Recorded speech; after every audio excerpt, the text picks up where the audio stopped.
Hi, everybody. Welcome back to Lahore's Lounge. I'm your host and MC, Miss Jessica Lahore. And today in herstory, ooh, girl, they are trying it. What we all thought was an ended feud 5 years ago between Madonna and Lady Gaga, Miss Madonna has some choice words against our mother monster. And let me tell you, her monsters aren't having it, and neither is she. But enough about that. Today in Lahore's Lounge, I'm super excited to bring in special guest, the bearded beauty of burlesque here in Denver, Indy Fire. So, grab a drink, take a seat, and buckle on up as we welcome Indy Fire into the Lahore's Lounge.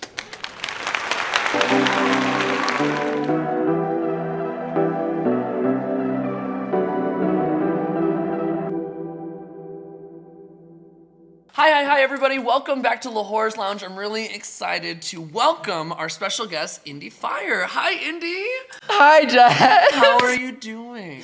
I'm doing really well. You look so fucking fabulous. Thank you. You look like you're ready to be buried in the next avalanche. I am, and I want you to come perform at my funeral because you look so wonderful. I do look really good in black.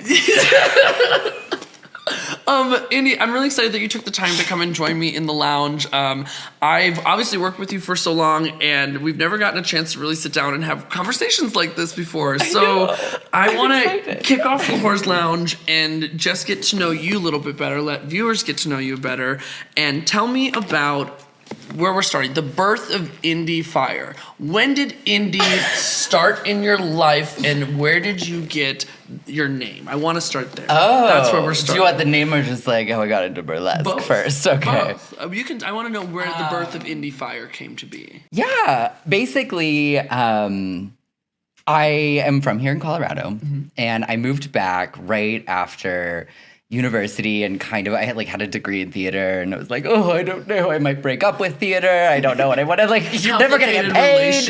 Exactly. It's like you love it so much, but you know you're never gonna make money doing it. And so I was in this like crossroads of my life and just ended up getting a bunch of odd jobs. And one of the first ones right away, moving back here, was working in the box office of the Clock Tower Cabaret. Okay.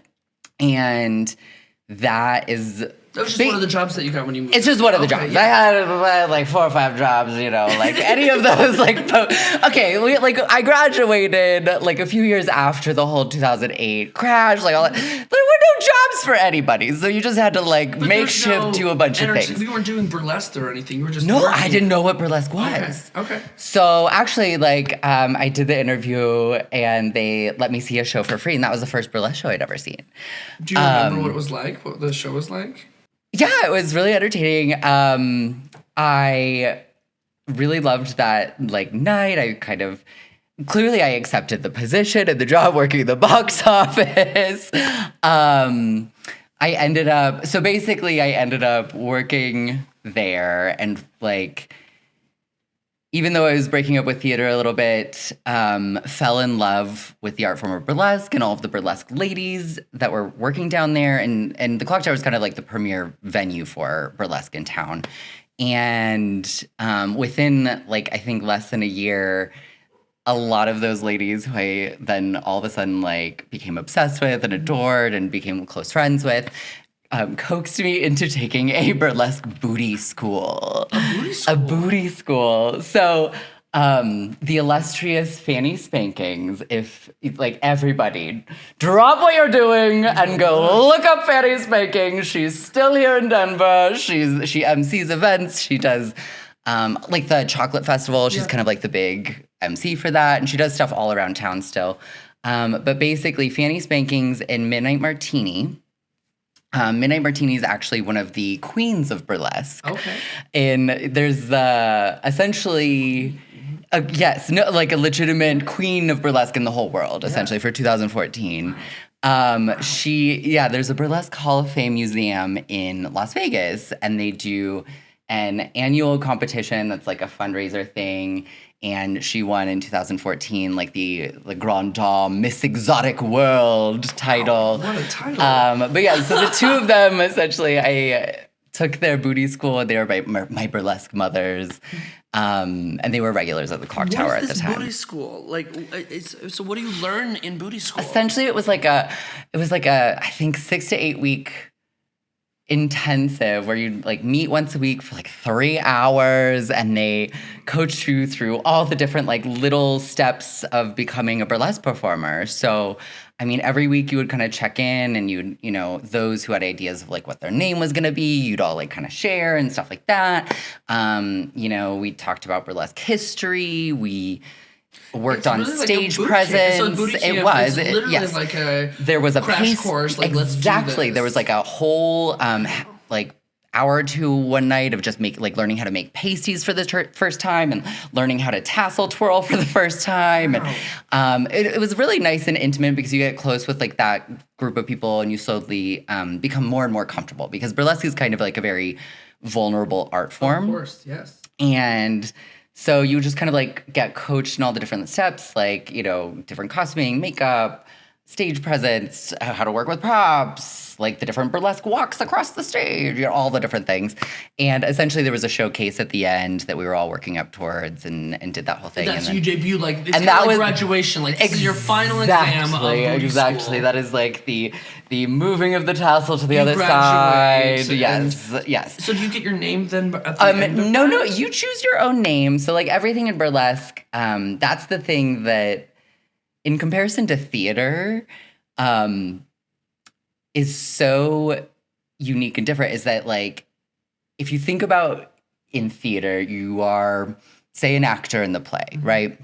There's a playwright and they've written the script. And so then there's a character that you're playing, but you also have a director who's directing you and you have a costume designer who's making your costume and you have a set designer that is making the sets that you're going to be performing on and a lighting designer and a sound designer and a prop designer, like all the different people, right? Of course. So there's like this giant community all building this one thing. Whereas in like burlesque, and the first time I ever did it, and I essentially ended up having a panic attack the week before the debut, is like realizing that it's like every single element is 100% you, right? And you develop like, it all in whatever capacity you want. Nobody's guiding you with this. Well, yeah, I mean, like we had people kind of coaching us through this, but you're coming up with your name, you're coming up with kind of your persona, you're deciding like what your song is, you're developing your act, you are making your choreography, you're building your costume.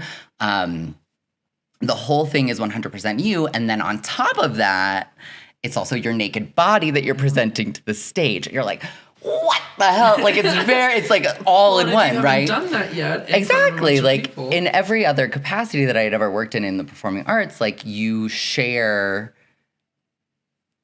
basically, like, the success or the failure with other people, like an entire community of people. Whereas in burlesque, it was like the first time, and I'm sure like you experience this as well, being a drag queen, like everything is 100% you. Mm-hmm. You might outsource like costumes or things here and there, but like essentially the craft that you make, the package that you build is 100% how yours, you present right? it, whatever you want to do with it. And so it's much more vulnerable to present something to the world that's like 100% authentically just you and your creation and your ideas, and then your naked body on top of it. So it's a little scary, but it's once you do it, all of the, like, if it was successful, then you reap all of the rewards. You talk a lot about like the vulnerability of showing your body, and even the week before your showcase, like having that like panic moment. Does that just come with time and practice of being comfortable in your skin? Like, was that something you had to learn to be comfortable in your skin, or have you always found yourself to be very body positive, skin confident? No, my entire life prior to this, like I was very self-conscious about my body and showing it and revealing anything and like. Just being comfortable in it. I'd done theater, and so you get comfortable to a certain extent, but like, all of those, you're like fully clothed. You're also like playing some other character that someone else wrote, and all this other stuff. So everything that I had done up to that point, no, it like had never like you're still hiding behind something essentially, and so that was like. The first moment where it's just 100%, you have to just lay it out there, and it's kind of like jumping off of a cliff. And it was an amazing night. I had a bunch of like friends and even family there that night. I have like three of my siblings. A lot of support system. Of course, so it was I was very fortunate and lucky to have that much support system. But yeah, so that was like kind of the most vulnerable thing I think I had done up until that point. least in regards to like my performance experience, right? But yeah, so I think over time though, for especially the first handful of years after I started, like every time I would debut something new or a new performance or a new act, like the nerves would really hit me, and like especially that first time that you're debuting something, it was me just pacing back and forth and constantly, and like I still get nerves and stuff like that, but over time, the more you do it, like the more comfortable you kind of get with yourself and your body. Like there's, I think, limits to that still, but yeah, burlesque. I think the thing that draws a lot of the audience to it right now, because it's grown so much just in the past 10 years that I've been kind of involved in the community, is it's very liberating for even the audience members, right? Like they get to go and see somebody who's taking their clothes off, who has an authentic, real body, right? Yes. You know, everywhere that every part of our lives, we've been exposed to bodies and kind of told what is the standard of beauty in magazines and what you should view as what you exactly should look a certain way. What is pretty, like, and even if you think about like just traditional strip clubs too, like the bodies and the people who get to go and be strippers are that exact same sort of like stereotypical type of body. It's not everybody. It's not like you're walking into, you see very much certain aesthetics. Exactly. Right? And burlesque is one of those art forms that's very open and welcoming of all types of people and all types of bodies. And so it's very liberating just as an audience member to witness like somebody being able to like put it all out there on the stage and not feel any shame. Right. So, yeah. So, like, I find, like, you see a lot of people who come up afterwards being like, oh, my gosh, like, that was amazing. That was mind-blowing. I've never seen something like that. And I think they're responding to this sense of, like, oh, I get to, like, normalize bodies and nudity and it's not full nudity, but, like, all different types and celebrate that, right? Like, see it in a very, like, positive frame of reference. You know, right? I would argue that as an audience member watching even you or any burlesque shows, I feel that idea of that there's even if you may not be the most confident person, what you're doing on the stage showcases that you're the most confident bad bitch, and you feel that energy from the person that is selling it to you on the stage. Yeah. It's really empowering. It is, and it is. It's like I think that's what they themselves, like even as an audience member who's not doing it, like they can sense that empowerment and that energy and take that with them, right? Yeah. You know, and feel like maybe take a little portion of that confidence with them back into their life, right? And being like, yes, me and my body is beautiful. It's beautiful. Right? Like, and it's true. Yeah. Wow. So that's like one of the more rewarding elements of doing burlesque. And for so long, like you said, the practice of it, you just become significantly more comfortable in your skin when you're on stage. Yeah, you know, 10 years down the road. Of course. After time and time and practice and practice and practice. Exactly. At this point, this is what we do now. We are going to get naked today. No, it's just second nature a little bit. But yeah, you know. So how did the development of your character then come? Like, how did you decide how you wanted to dress your acts? Like, how would you describe Indy Fire as a character on stage? I think that was like, you know, an evolution over time. What I presented for my very first like debut was very different than like a lot of the things that I do now. Well, as far as like I mean, like as far as like names and stuff go, let's just get that out of the way. That I did develop through the booty school. Okay. It took kind of like several weeks of just like racking my brain, but the Indy portion of it, and it's spelled like INDY, as in the Indy 500, yes. Because I come from a racing family. Oh, and so I grew up in the entire, like the auto racing world. My dad was a professional race car driver. My mom still works in like professional racing administration. And so there was always this story about like, when my mom was pregnant with me, that was one of the, I think, handful of times that my dad did race in the Indy 500. And they'd always joked that, like, if he had won that year while she was pregnant with me, they would have called me Indiana. Really? I'm divulging some like personal information. My last name is in my Muggle name in my Muggle world. So I would have been called Indiana. But Indy for short. And so I was like, well, that's so much better than like my actual name. Yeah. So I ended up being like, well, I should like maybe do something with that and like actually get to like see what that alter ego would have been, essentially. So that's where like the Indy came from. Wow. The Fire is from like a story that goes back with my best friend from college. Involving like a conversation in an urgent care where we were talking about like, does the carpet match the drapes? And I was like, no, it very much doesn't. I very much have a fire crotch. Meanwhile, the song Ring of Fire comes on the radio. Shut up. And if you ever listen to that song by Johnny Cash ever again, yeah, I'm only going to think down, about down, you and now. The flames went higher. Let it burn, burn, the ring of fire. It's all about a fire crotch. And then the song would just like follow us everywhere we went in public, like together for years. The best name. And so I just like ended up kind of pairing the two, and that's kind of how Indy Fire came together. Okay. But as far as like what I do now, like there's a full spectrum. It kind of depends on the production that we're doing. If it's a traditional burlesque show, then it's kind of more authentically me. But we do a lot of now at the Clock Tower, kind of like written staged productions, like plays, so burlesque plays. So in that capacity, if I'm doing something more leaning in that direction of like a play where I'm playing a character, so we're bringing in more of like those old school, like, of course, theater, like you're kind of guided stuff. into what you're going to be playing. Then I might be playing something that's more like not necessarily authentically myself, but like a character, but bringing kind of myself to the stripping portion of it.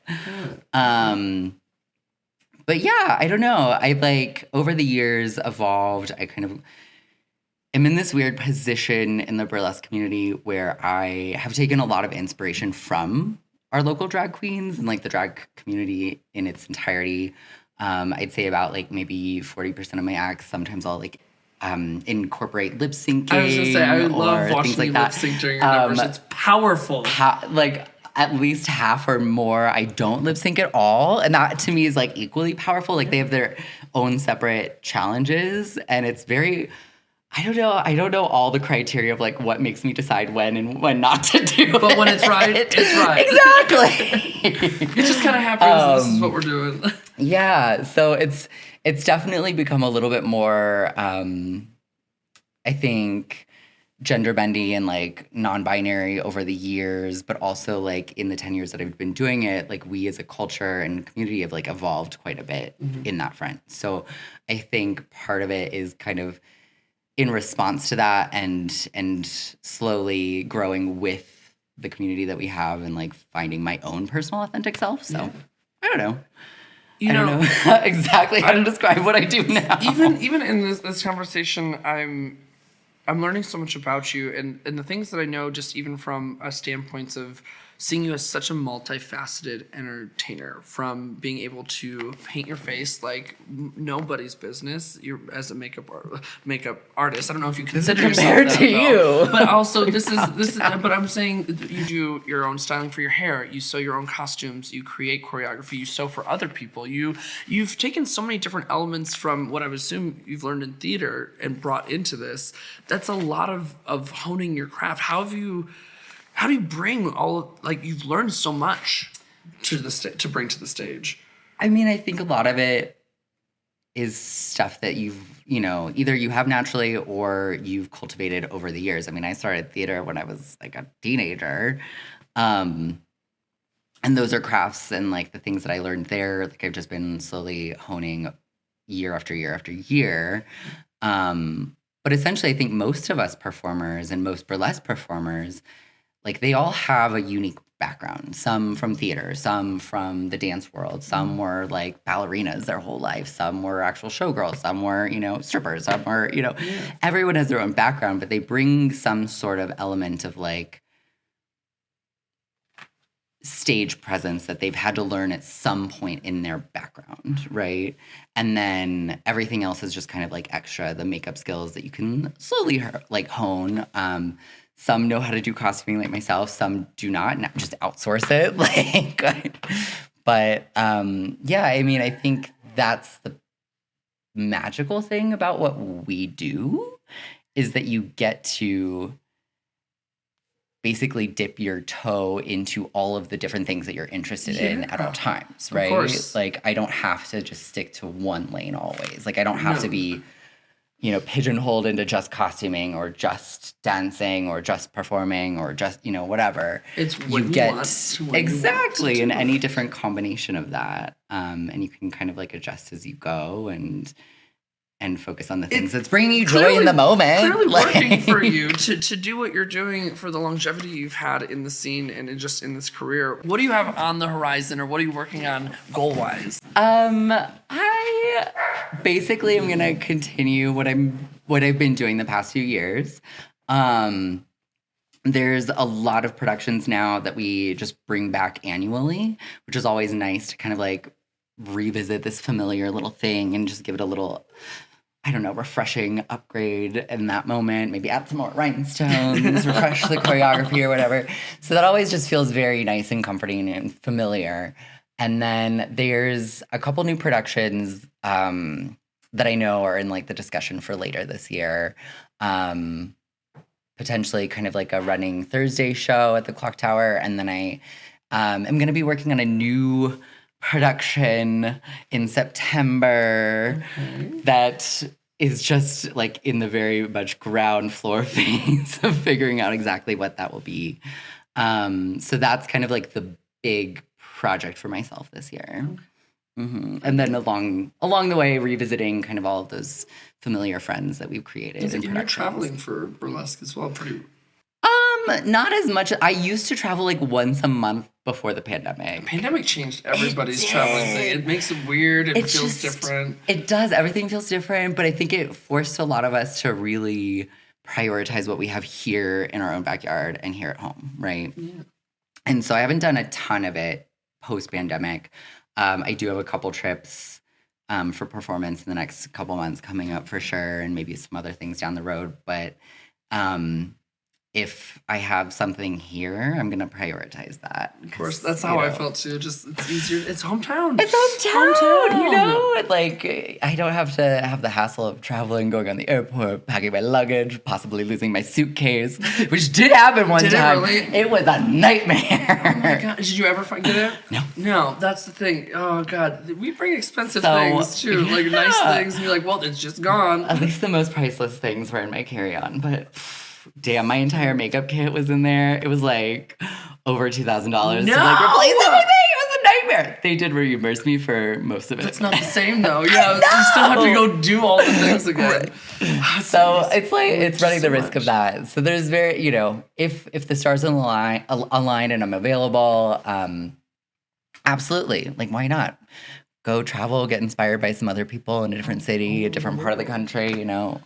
Yeah. You know, we've talked a lot about your talents with burlesque, your career. What does the support system look like from family and friends? Like, do you feel as though when you were starting burlesque that you received a lot of support, or was that difficult when you were like interested in starting burlesque? I think I had the support for sure. In a way, I've got this personality type where I just kind of do what I want. Okay. Like, if you're not on board, then we don't have to talk about it. Like, I don't care. Like, so if it wasn't there, whatever, I didn't notice. You just as long as you're not shunning me. You didn't support like, me. Who couldn't be me? Wasn't it?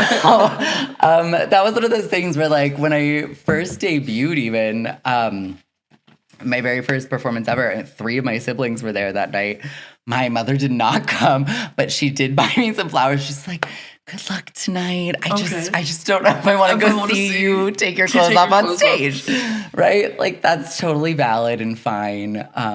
So there's definitely support, but kind of certain individuals will draw their own personal line, but definitely like my siblings have all been multiple times. They come to like any new production typically. And then sometimes like repeats and such, but like there's a lot, so they can't be there every single week. As far as friends go, basically all my friends have been like really supportive and have enjoyed it. A lot of the friends that I've made since I moved back from Colorado are in the burlesque communities. So clearly they're like, and in like the queer community. So like, they better be supportive. Yeah, right? So yeah. So I haven't really had a ton of backlash, which I'm very, very fortunate. That's really wonderful. Yeah. It's just always different when you start getting interested in something. You never know what that start is going to look like. But I love the attitude of just, this is literally what I'm going to do. So if you don't like it, it sucks to suck for you, bitch. Well, not necessarily. Like, I'm not going to go, like, rub it in their face ever. I know. But, like, so it's like even, my dad and I, we don't necessarily talk about it. I don't, like, give him all the dirty details about, guess what happened this week tonight? Like, this shit happened on the stage. Woo. My pasty fell off tonight in the middle of the act and, like, revealed everything. Whatever. Who knows? So it's not like I go about trying to instigate it and like rub it in anyone's face who's, not wanting to necessarily talk about it. But, you just kind of like I wouldn't let that hinder me from doing what I want to do, So. As artists, we're constantly on a weird hustle where we're working and performing and building and creating. What do you do in your downtime? What are things that you enjoy doing when you're not indie, when you're not having to work? Interesting. The last artist I asked this to literally was like, what does this feel like? What is this? What is downtime? No, I don't know. I notice though, like whenever I'm not performing, the older I get, the less likely I'm wanting to go out on those nights. This has been quite a theme from our lounges. Yes, it's like, okay, well, if I'm not getting paid to go out and have a good time, then I'm gonna stay at home. I'm gonna relax. I'm gonna watch a show. Gonna catch up on the pop culture. Like I'm gonna add some more rhinestones to my stuff. I'm gonna hang out with my dog. Like I want my downtime. I want to stay on my phone. I want to put on a Netflix thing. I want to rest. I want to eat. Yeah. Yes.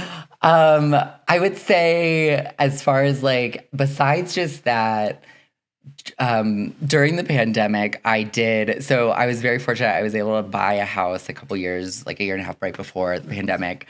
And I ended up like getting super, when you had zero like hobbies that you could do, like you couldn't do burlesque, you couldn't do drag, you couldn't really do anything, still was working. But like outside of that, I was like, well, fuck, I have all this free time. What do I do with myself? And somehow I just like ended up getting super obsessed with like re-landscaping my entire yard. Wow. And like did that and got very into like gardening. Okay. And so now I'm like, thumb now. Now I have a green thumb to a certain extent. I think I'm still learning every year. But definitely like when it's not winter, I even in winter, there's things I'm doing in my yard and in my garden. So it's something that I never would have saw for myself. Like I had the worst green thumb. I would kill every plant that like lived in my house. And then all of a sudden now I've got like 30 indoor plants and I've got like an entire garden outside. This year I'm finally like building my, like the last tiny portion of my like landscaping is like my raised beds. And I'm working on it right now, even in winter when it's like warm You're days. Obsessed. I'm just like, You're obsessed. It's very weird. But it's nice because it's like quiet time where you're not on social media. Like it like forces you to be off of the internet and you're just like your hands are in the dirt and you're outside. Nature, you're grounding yourself. I've got my ginormous like brimmed farmer's hat out to here, so I'm still not getting like, destroyed by the sun. I still have to like look young and beautiful forever, but it's very ridiculous. My neighbor across the street is this like slightly older gay man, and he's wonderful. He's given me actually a lot of the plants from his botanical garden oasis that he's created for my yard, but he always teases me about my giant sun hat every single time I'm outside, even in winter when it's like, ugh. You must protect yourself. I'm like, no. But yeah, so I've gotten very obsessed, I would say, with like gardening and things of love that nature. So I'm very much just walking children in nature in my own backyard. We're raising the beds. We're planting the seeds. We're watering the children. Exactly. Sowing all of the seeds. You know, Indy, I enjoy the way that you have such a passion in the way that you speak, and I've ended all of my interviews with a question. I want to know, what was little Indy like? How would you describe yourself as like a youngling? Like, what was little Indy like? Little Indy. I think I was always a creative child. Like, I really loved art when I was younger, and anything that like involved kind of crafts and things like that.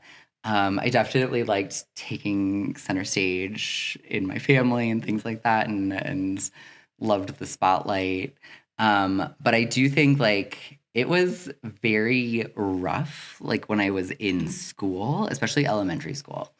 As far as like getting teased, because I was a more flamboyant child than the other kids.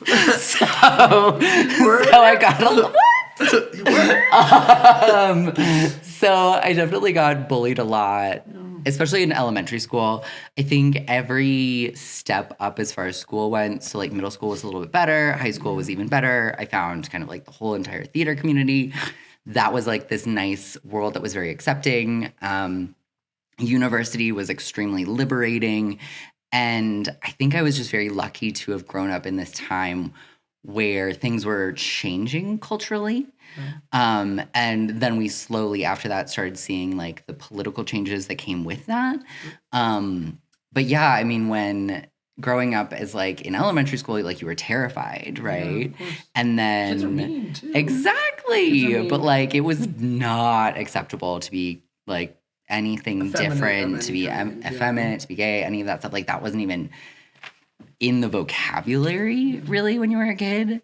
And then to like witness and grow and be kind of like in university when, you know, marriage equality happened and all that stuff, like this, like, these landmark moments. But then I remember like every time you would see like an openly gay person on a television show, you were like, oh, how are they doing that? And of course, it was like a straight actor at the time. Right? Like, a straight actor playing a gay person. But that actually, like, every year you would kind of see a little bit more and a little bit more. And so I think by the time I was in university and I chose to go out to, like, Washington State, where everything is much more liberal than here in Colorado at the time. Absolutely. And it was just, like, this amazing mecca. I know my mom was always like, she jokes and she was really upset when she dropped me off at university the first week, and she came home and she was chatting with all the other moms who had like just sent their kids off to university, and she's like,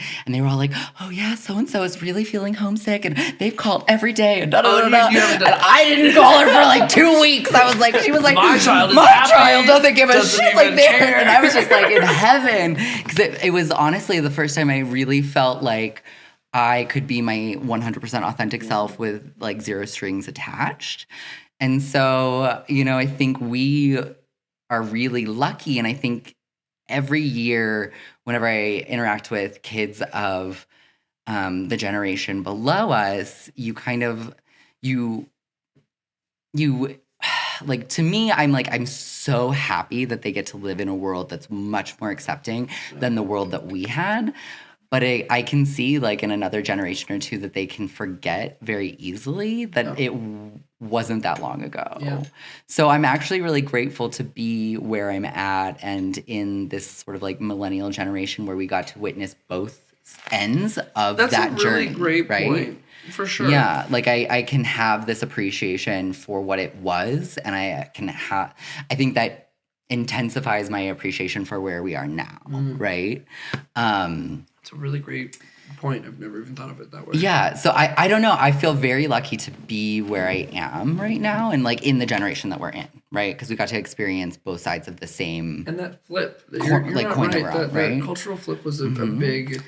I think it also, it's closely tied. I have that same perspective on technology, right? Like if you think about us as children, The access we to didn't have a computer when I no. was first a kid. Like we got our first computer when I was a kid, and it was even like then you played like solitaire only, and then Oregon Trail eventually. Oregon Trail. Like that was the and big. if you downloaded anything, you shut the phone off. It took 87 years for it to download. Exactly, the dial tone, all of that. Like there was so it much was very technology different. that like access to information was so different. Exactly. Like I grew up where like CDs were a big thing, and the Floppy Walkman, drive, and then all of a sudden Walkman. we got an iPod. Oh yeah, it had 50 songs. Exactly. You could play Snake on it. You had to pick your top 50 and that was it. And then like every year they would come up with a new one that you would have another 50 songs. And so now you had 100 songs. It like was you're so right. exhilarating. It And so like I appreciate getting to still have a memory of what it was like to not have access to the like immediate access to the internet all the time. I didn't even think of it right? that perception either. It's you can see it for both of those similar things. Whereas you have toddlers that get like phones and iPads to hold on to and play with, and right out the gate. I mean, they're still sucking on the tit, and they're just like poking on mommy's phone. Yes, exactly. It's wild. It is wild. And it scares me a little bit because I do feel like at some point I'm gonna become a dinosaur and fall behind the times and pace of technology. And these kids are gonna be like, like I'm just gonna be like, like told I'm a grandpa in just like 5 years time. iPods that go in your brains. So, but I do think it was worthwhile to see and have experienced that in our lifetime, right? Of not having it. I don't think I've ever thought of it that way, and you're making me really think of the appreciation of it in a different sense. I think it's just nice because we get to be these like witnesses, these historians, right? Because then you start talking, and then you feel. But like also we're translators. Like true. At family events. Exactly, right? Like I have cousins and second cousins who are much younger than me. And I have these older cousins and aunts and uncles.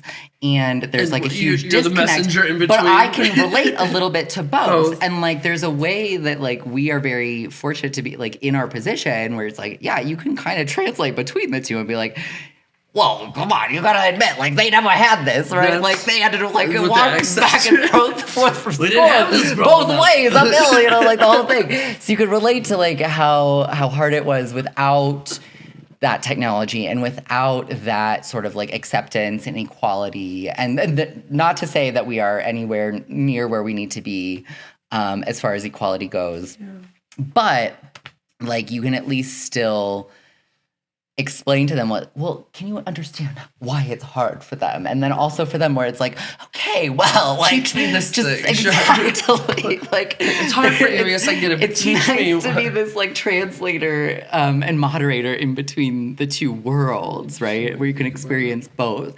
Like, and I think as far as how it relates to like burlesque as well. It's like I have this love and this affinity for vintage, right? And vintage art forms. And there's so much of inspiration that comes from like, the eras before us, like where burlesque was started back in like, the 20s, 30s, 40s, 50s, 60s onward, right? And then, but also to be able to take that and that appreciation and love and that art form that was developed then and take things like the feather boa, right? Which was invented way back when, but use it in a very modern way, right? That's a really great comparison to what you do in burlesque and we call it in the burlesque community neo-burlesque. Neo-burlesque, that in between?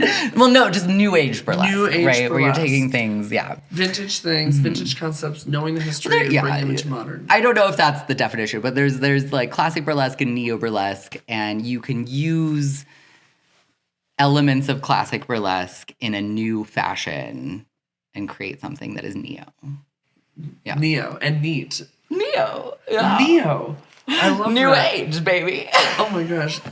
Indy, I have learned not only so much about burlesque, but about you, and I really appreciate you and your in the conversation. I really, really do. Thank you. I'm enjoying this. This is We've great. gotten very philosophical tonight. Very intimate. Philosophical. We're gonna change gears though, and we're gonna lighten the mood. And we're gonna play a little game together. Okay. This game is called "What the Fuck Is She Saying?"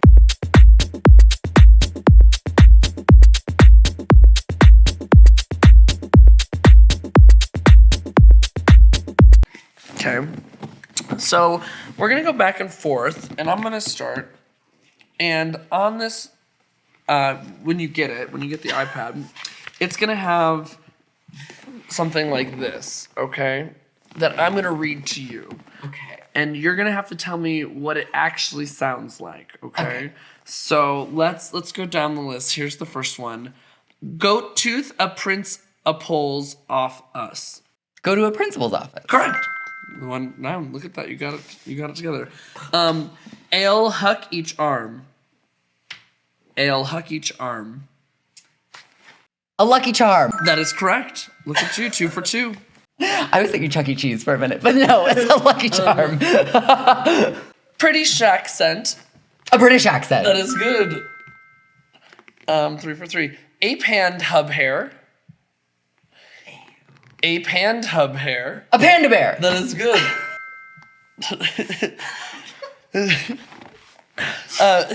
Thief act huff them mat her.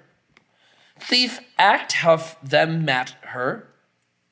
Something mad at her. Thief act huff them mat her. Oh, something of the matter. Thief act. The fact of the matter! Oh, That is correct. 5 for 5. Look at you. Something. well, you Someone's have to mad say, at her. when does it count that, or like, when does it not count? When you does have it to not say count? it like 10 times? What is the number of times? When you say that you can't get What the it. fuck is she Oh, saying? when I give up. When you Oh, say okay. I give up, I don't So know. I'm Then gonna I'm get gonna tell you. Martha Stewart. Martha Stewart! That is correct. You're so good at this. 6 for 6. Abe Oddhole Luck Oak. Abe Oddhole Luck Oak. At first it sounded like Abe Lincoln, but not Abe Oddhole Luck Oak. Abe, something, what? What is the last Abe one? Oddhole Luck Oak. Ooh. Abe Oddhole Luck Oak. No. Do you want to pass on this one? One more time. Abe Oddhole Luck Oak. Oh, fuck, I don't know. Something about Hulk. A bottle of Coke. Oh, A bottle of Coke. a bottle of Coke. Okay. Sounds like you have to be from the South to really like. That's why I'm trying to say things in different tones. A slip puff that hung. A slip puff I like that all of these words separate. hung lip Slip. puff. A slip puff that hung. A slip puff that hung. A slip puff that hung. Slip off the hung. You're getting A slip of the tongue. Yes. A slip of the tongue. You got it. Oh. Bat 3 snot included. These are getting progressive. Bat tree snot included. Battery's not included. That is good. Okay, and here's your last one before you turn it over to me. Canoe key pass egret. Can you pass egret? Can you pass? Can you pass regret? egret? Can you pass me a cigarette? No. Oh. Canoe. Right, that should have been it. Canoe key pass egret. Can you pass? Canoe key pass egret. Can you keep? Gee, can you keep a secret? That is correct. Can you keep a secret? 9 out Oh. of 10 correct. You did very well. So you're going to do them for me now, and it's Okay. going to say the real one underneath, and I have to guess that. This is what you're Okay. saying. And you just tap to the left, and it'll Okay. send you a new one. Oh. I didn't even know that those were the words that you said for that one. Yes, that's what I said. Canoe, key, pass, egret. It did sound, can you pass a cigarette? I heard cigarette Can you too. pass a cigarette? Well, this is a little more PG. Yes. Hung, remember? That one was good. I like all those words. Is Bunch Pops queer pans? Something pots and pans. Is Bunch Pops queer pans? He pops his pants. Is Bunch Pops... Wait, I can't even... This is so hard. Is Bunch Pops... No. Is Bunch Pops queer pans? I'm trying to separate it where it needs to be separated. Is Bunch Pop queer pants? Is Bunch Pops queer pants? Queer pans. This is really... That was hard. This is hard to say them. Does he This is a tongue pull his twister. pants? You were so close. You said it almost so close. I Like, give up. What is it? is bunch. Is bunch. Is bunch pops. Is bunch pops. Queer pans. Something pots and pans. You almost had it like a few ago. SpongeBob SquarePants. Oh, SpongeBob SquarePants. I'm not doing very well. I'm not doing very well saying them. These are tongue twisters.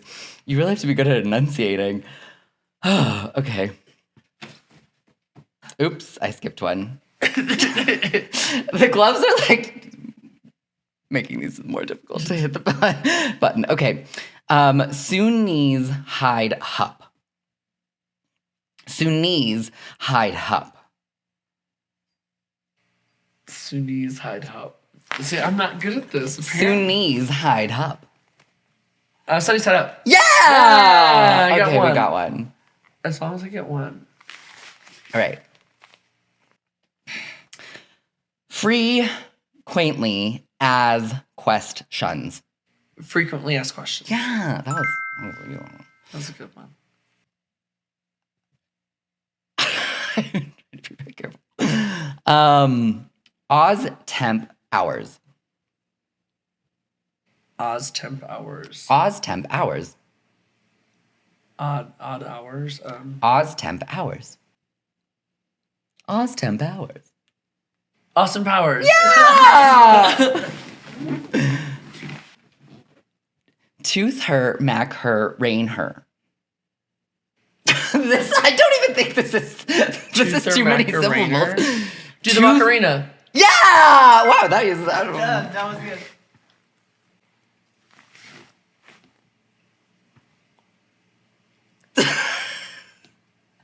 Your glove. Yes, take it off. We're gonna do a little Da da da da. stuck in my boa. I need flesh. I need the flesh. I'm issues home hutch. I miss you so much. Yes, you're really good at this. No, I'm not. You got like both of those on the first time I said it.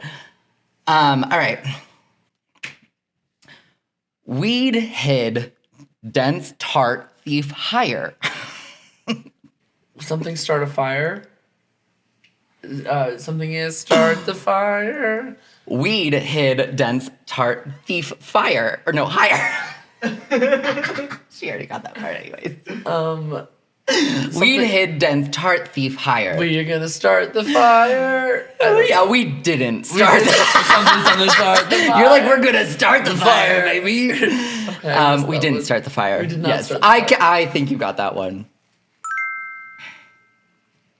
Still doesn't like my finger. The flesh. All right. Ease owner hole. Ease owner hole. I like all of those words. But owner hole. Yeah, it's very easy. It's nice. Ease owner hole. Ease owner hole. Ease on her hole. Ease owner hole.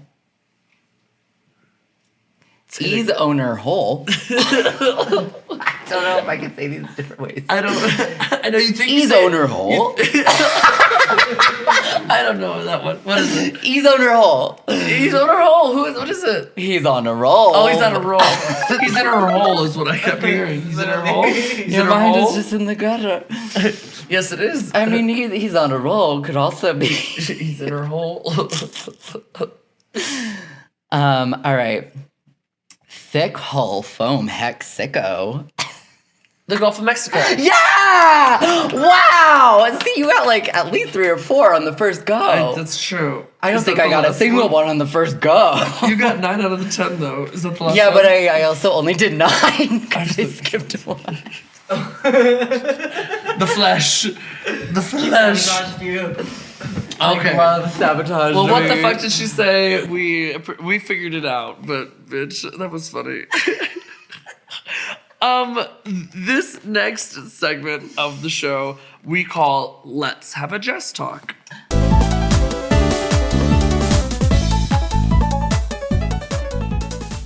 in this hat, there are various topics, and they're simple, some are complicated, something in between, but we're just going to chat about them. We're going to pick 3, and you're going to start.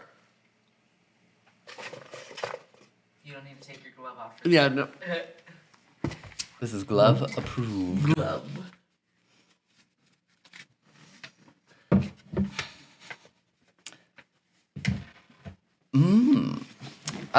If you could have dinner with one person, dead or alive, who would it be? Ooh. I don't even know my answer. One person, dead or alive. Yeah. Too many to choose from. I have a really, cheesy...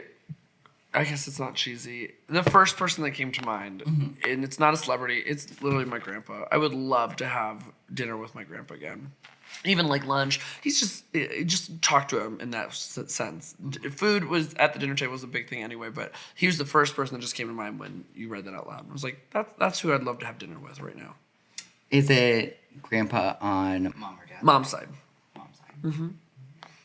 More of a father figure than my actual father. Nice. Yeah. Fair. Who would that be for you? And yours can be anybody. You don't have to pick a family member or anything. I know. No, as far as grandfathers go, I can really relate. I would love to have dinner with my grandfather on my mom's side again. My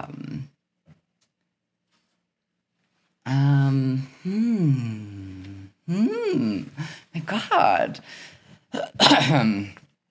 I don't know. Dead or alive? I feel like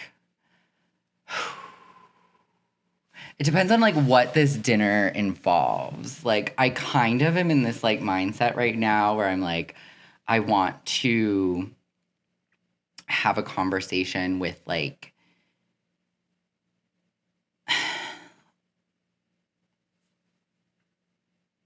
Bill Gates or something. Oh, okay. Where it's a very influential figure who's maybe not Bill Gates. Maybe it needs to be somebody who's in the upper echelons of government or something, where it's oh, I want to sit you down and be We're gonna have a meal what together and is tell you going what to the fuck happen in the next 10 years? What crisis do I need to So be you want prepared the for? inside scoop I want with the inside somebody scoop on the apocalypse, essentially. I want to have dinner and I need to take some. So what is happening? Or what to do?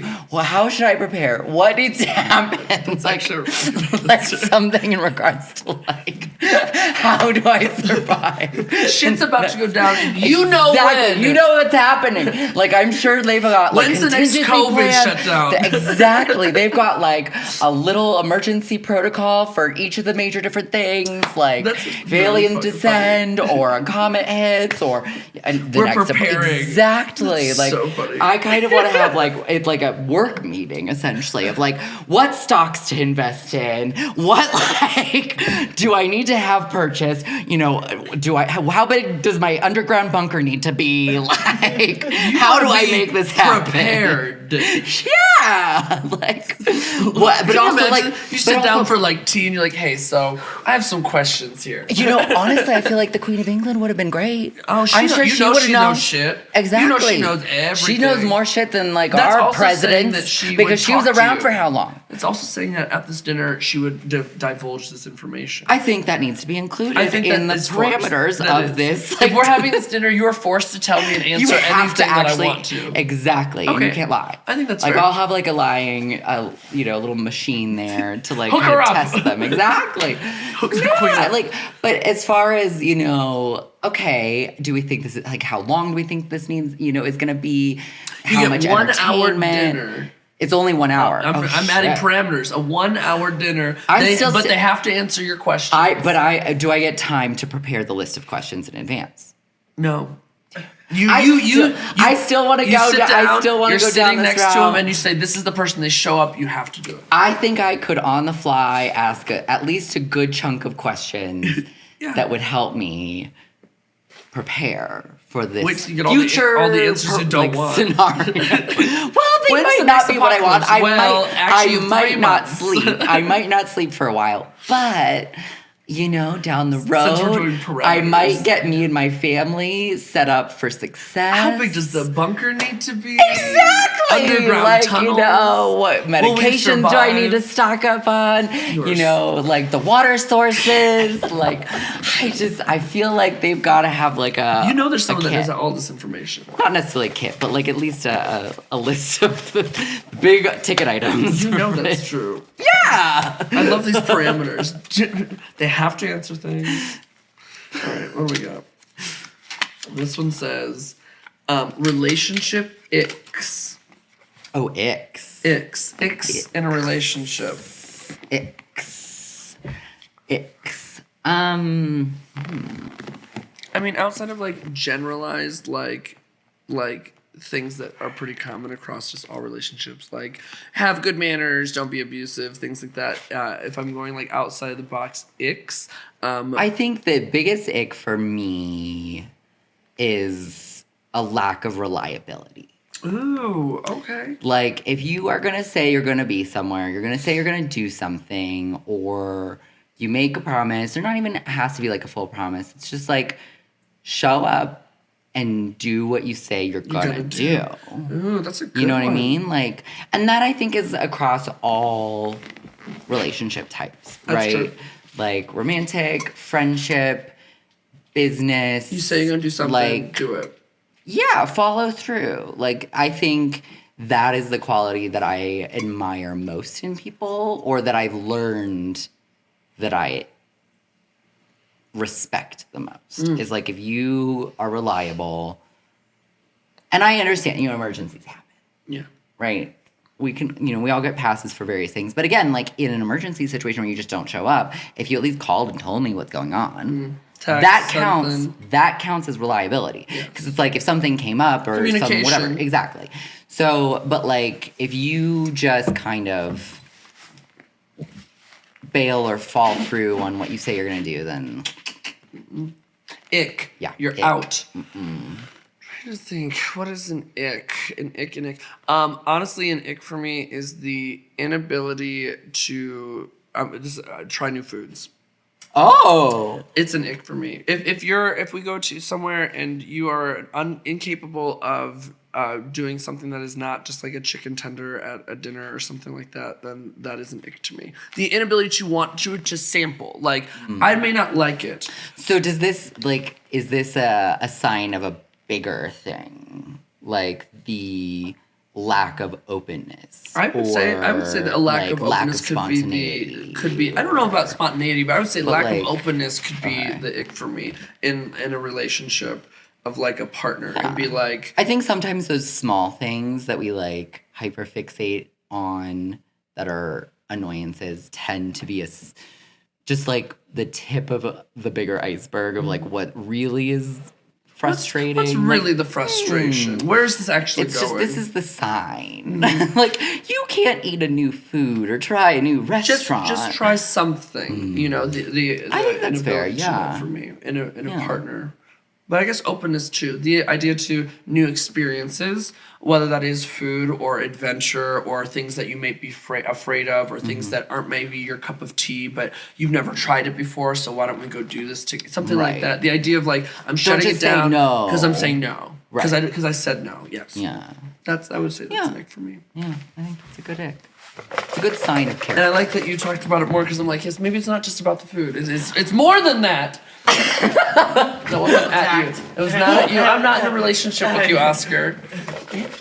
You're gonna pick something Well, I that's am in a not chicken relationship. fingers the next time you go I out to am dinner. in a relationship with you, just very different. All right, last Oh, one. I gotta pick another one. So last one. Pick a good one. You have selected.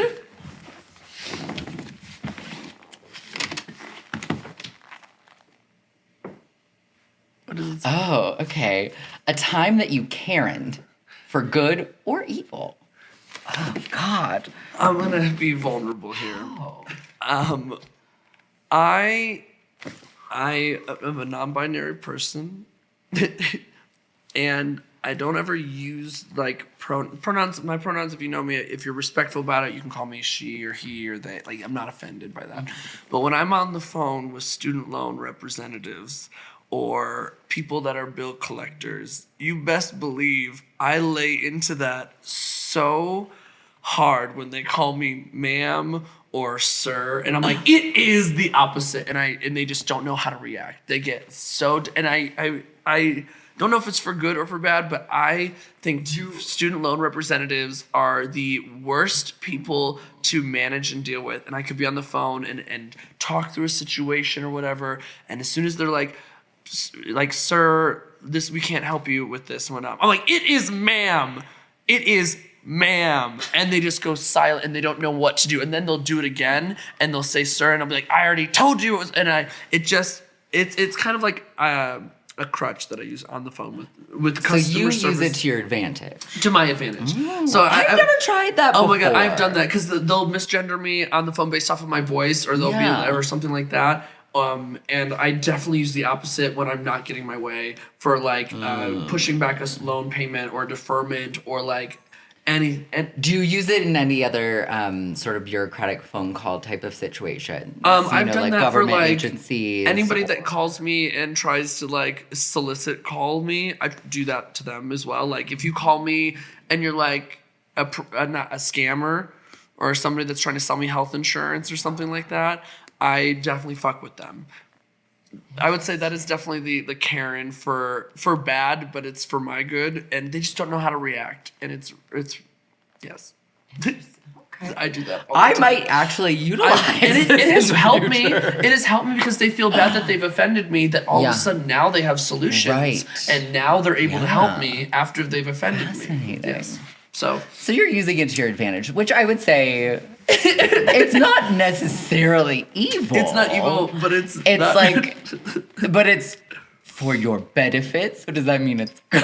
It is, exactly. It's very conflicting, but that's it's one of those that you can rationalize whichever way you should try it, and then you just say the opposite of what they think. Yeah. So you don't tell them, but they'll call you ma'am or sir based off of your voice or whatever. And you just immediately and then you're like, it is the other one, and they're like, oh my gosh, I'm so sorry, mister. I'm like, I already told you it was this. Yeah. I love that. Try it. It's great. Yeah, I want to try it now. I'm like, get me on the phone. All my non-binary like friends that are trying to get their student loans deferred longer. Yeah, work. I love it. Oh, interesting. The first thing that came to mind. So I've had like this difficult neighbors situation. Oh, okay. Which has like been, I know. Difficult so neighbor. On one side, when I first moved into my house, like 5 years ago, there was this guy, Tony, who was like, oh yeah, I'm the owner of the house. And there was like a family of at least 8 or so living in the house, and they were pretty fine. But Tony never let them use the backyard, so he always kind of like had the backyard as his own junkyard thing, whatever. And so they were always stuck in the front yard. So even though there was like a ton of them and all these kids and like people coming and going, like they were at least like respectful and nice. But there was like cars parked everywhere all the time, and then people coming and going in like the back all the time. And so it was like really frustrating. And there were times where it like really get on my nerves. I think one time during the pandemic, I tried calling and like reporting that there was too many vehicles parked on like open dirt and not on cement, which is illegal to do any of them. I found out because I was like forced to look up. What do you do during the pandemic when you are trapped in your house and you have nothing left to do? You're stuck with like just the people around you, and you're like about these cars. Yeah, and well, there was like I think people living in a trailer in the back as well as like other cars, like all this stuff was going down, and then. So that was the very first time that it kind of like I pushed the boundaries, and I was like, ugh. And there was like a little bit of guilt that I like dealt with afterwards, but there was a limit to how much I let the guilt actually affect me. Of course. Because I was feeling my Karen oats. But then it happened sort of again this summer. So here in Denver, they've been slowly replacing the pipes from the streets to our houses for like lead. Right? Reduced lead. Yay. And so they were doing it in my neighborhood this summer. And you kind of saw them working block to block. They finally were like just about to approach my block. And I kind of look out because there was new people, not the family. Yeah.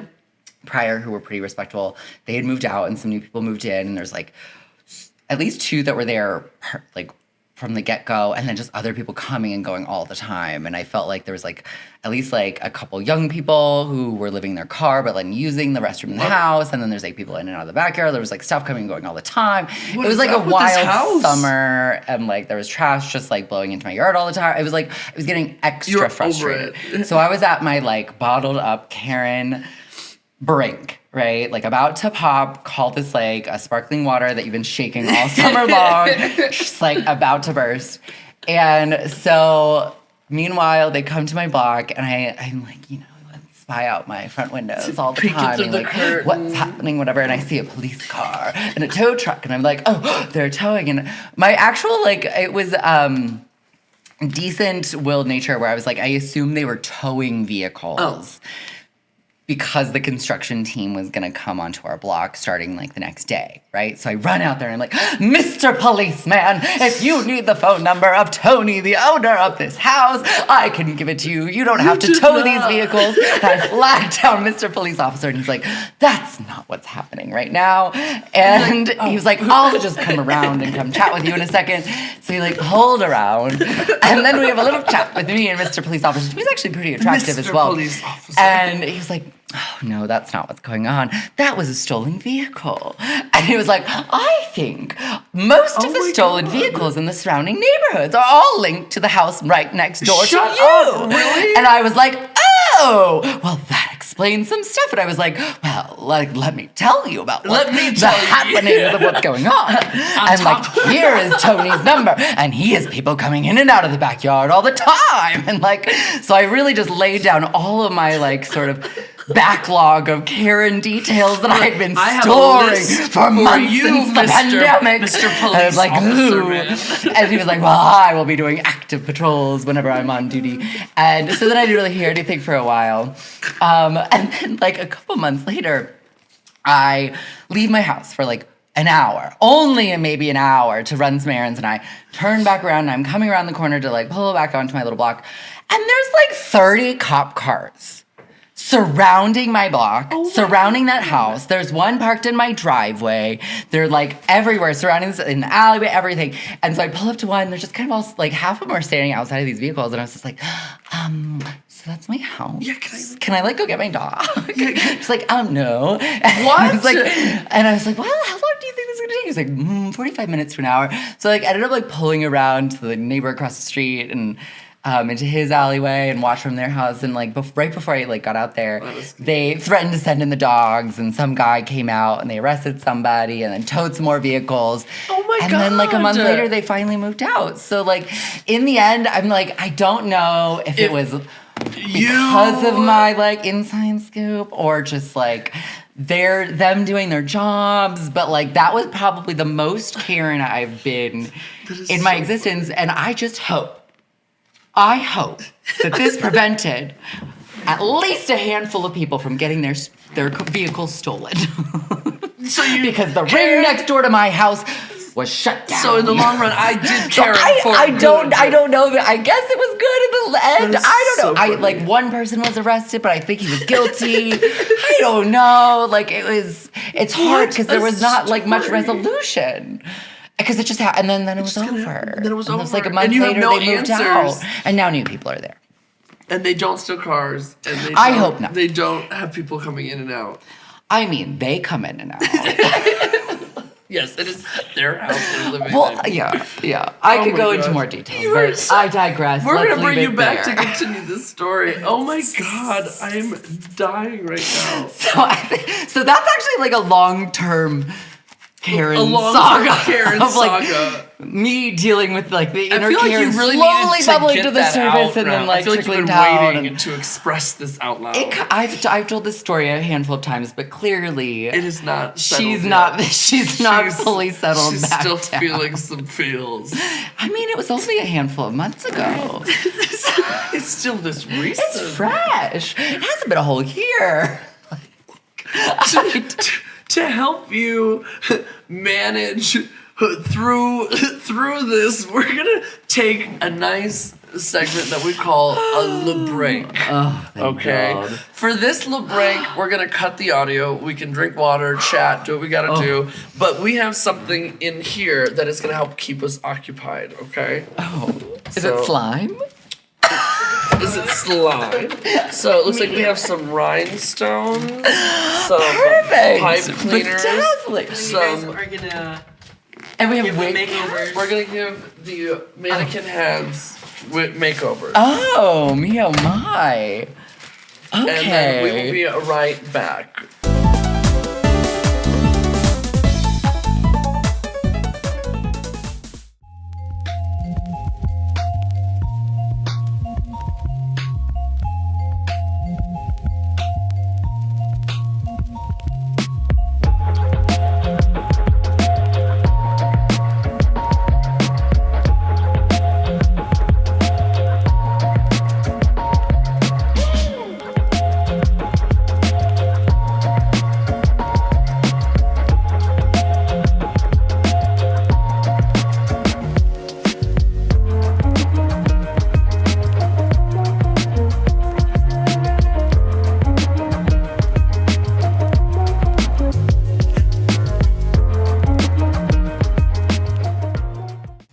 All right, everybody, we are back from Le Break, and we have their sisters. Sisters. This is Helga, and he said that's Joseph. Josephine. Yours looks really, really pretty. She's just like back from the 1920s. I was gonna say from the 20s. Mine was put through a garbage disposal. I'm loving these 90 references, like the choker, the little like That's tattoos what, on the side. see, that's what I was going for. the 90s are back. They are here. Here, I'll put Helga here. Actually, we'll just set them here for just a moment. Oh my gosh, this is very fun. We're gonna add Josephine to the collection of fun artworks and things. Very excited about this. This also gives me very Rugrat vibes. It is Rugrat vibes. It's very much that. We're gonna close out the La Horse Lounge with our last activity, and we are going to call it Pin the Tassel on the Asshole. Okay? Let's get set up for it.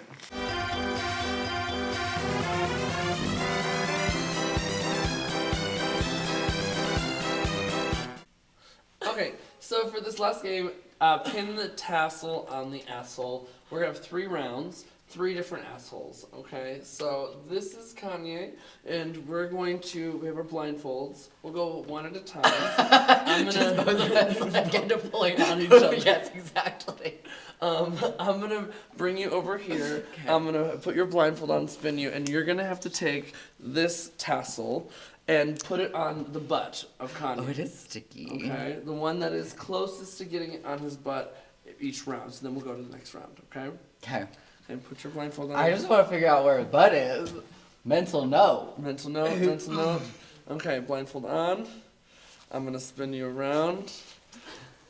All right, pin the tassel on the asshole. And I'm facing the easel. Yes, you're facing the one. Okay. You can undo your blindfold. Oh, okay. So then I'll do A the little same. off. I'll do the same thing. And then facing it. Now you're facing. So close. Obviously, we were not able to pin the tassel on the asshole, but let's go to round 2. You won this round. You were closest. Pin the tassel on the asshole. Round 2 is Laura Gilbert. However, we're When did she dress up as this? I don't know. Doesn't she look better? Damn, yes. This She time, can just be the Wicked Witch of the West always. you're gonna It'll make get more 2, sense. and you're gonna try to get them on the titties. Okay, so here's 2. Okay. Whoa. There you go. You have one eye open from the front. Okay, And I'm ahead. actually facing. Yes, you're facing it. Oh. Okay.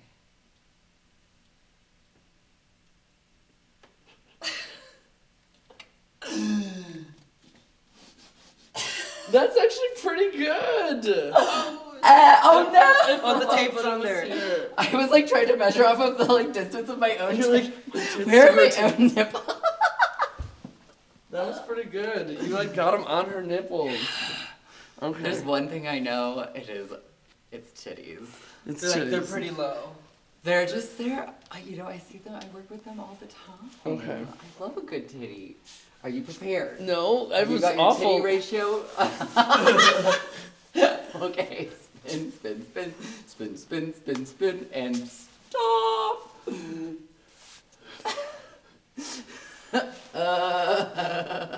Can I readjust you?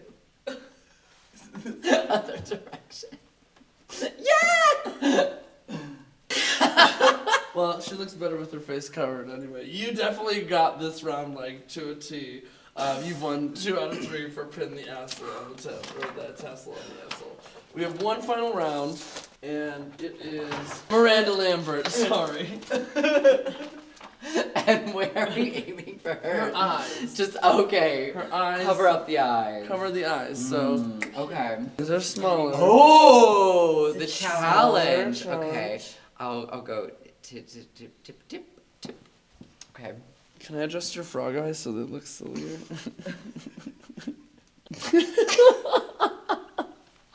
Okay.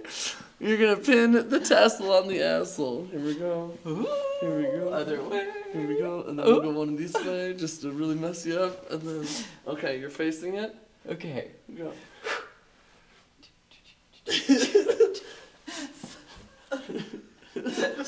Baby steps, baby steps. Oh. Okay. I feel. Oh, I've dropped one. Okay. That's not bad at all. Hey! Go ahead and take a look. That was pretty good. You're really It's good. such a- If there's anything you I know. think I was like, okay, cheeks look like they're, or even like sides of mouth was like nipple level. So I was like, Miranda Lambert. Not bad. oh, I like just the one little line peeking out. All right, spin, spin, spin, spin, spin. I'm already bad. Yeah, oh.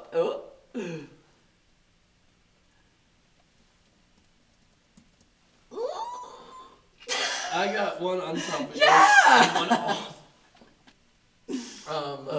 Obviously, I did not do very well for this. So, you are the winner 3 times in a row. Congratulations. The trick is just measure off of your own Always the nipples. nipples. Always like, okay. The nipples are the eyes of the face. Yes. Also, I believe like your actual nipples are supposed to be the distance between your thumb and your middle finger. Like you can, well, you know, you might have to measure like your natural nipple placement. Obviously, I'm not good at figuring Maybe that with out. like extra long nails that'll work for your like breastplate nipple placement. But I was told at one point All my nipples if are you're like- able to do, well, maybe not. I don't know. Either way, I could touch both of my nipples with one hand, Because you're talented. so everything can be measured based Oh off my of my gosh. nipples. Indy, I had the absolute best time having you in Lahore's Lounge. Thank you for joining me and inviting playing me. games. Can you tell folks where they can find you online, social media, any social projects? Absolutely. Primarily on Instagram is where most things are at. That is at Indy.Fire. Again, I will spell it for you.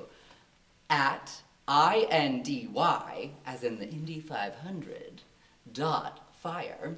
Friends, we're going to put all of the links down below so that you can follow Indy and look at upcoming shows throughout the year. And also comment down below who you would like to see next in the Horse Lounge. Otherwise, we'll see you next time. Bye, everyone!